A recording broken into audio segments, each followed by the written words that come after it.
jaajëfal leen ci ànd bi ngeen di ànd ak ñun mbokku internet bu 5M TV Sénégal jaa ngeen jëf ci teewlu bi.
voilà mbokk internet yu 5M TV Sénégal dal leen ak jàmm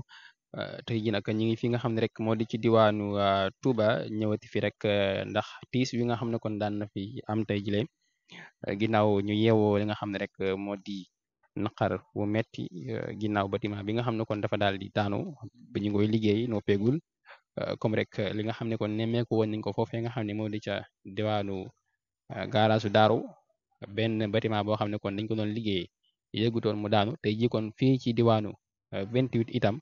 dañ fay nemmeekuwaat beneen bâtiment boo xam ne itam dafa daal daanuwaat ginnaaw ba nga xamee ne ñu ngi koy liggéey bu ñu sukkandikoo ci information yi nga xam ne am nañu ko ñu ngi wax ne kon bâtiment bi instant bi am na ñoo xam ne kon ñu ngi ci biir ñi nga xam ne kon ñoo ko doon liggéey am na ñoo xam ne ñu ngi ci biir ñu di ay maçon yoo xam ne kon ñu ngi ci biir wax na ne sax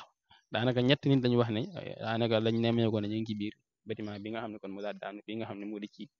Touba 28 mu nekk nag mbir mu doy waar boo xam ne actuellement kon daan nañ koy nemmeeku fii gis ngeen takk der yi ñu ngi noonu di amal seen liggéey xaaral ma dem ci kanam.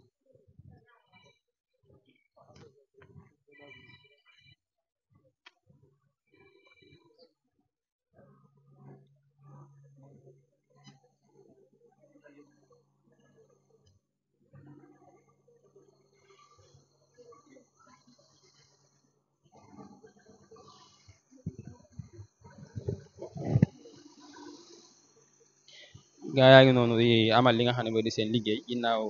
li nga xam ne nemmeeku nañ ko tey jile ngir daal di dimbale ñi nga xam ne kon ñu daal di bâtiment bi le tey ji nag ñu ñëwaat fii ginnaaw li nga xam ne kon saa bu nekk dañ koy nemmeeku mu di ay bâtiment yoo xam ne kon dafay daal di daanu tey ji nag fii ci diwaanu Touba itam ñu nemmeekuwaat fii lu mel ginnaaw mbir mu doy waar bi nga xam ne kon dañ ko nemmeeku woon tey ji kon ñu nemmeekuwaat beneen bâtiment boo xam ne itam dafa daanuwaat fi nga xam ne moo di ci diwaanu Touba mu nekk nag loo xam ne kon lu métti la actuellement yéen a ngi gis gaa yaa ngi noonu di xool ñi nga xam ne kon jàpp na ne dañoo loroo ci biir bâtiment bi.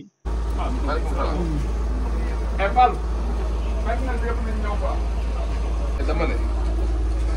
dama déglu ma wax la man Abdou dama ko waxoon dim yow la doon waxal waaw léegi am na garab yoo xam ne bokkuñ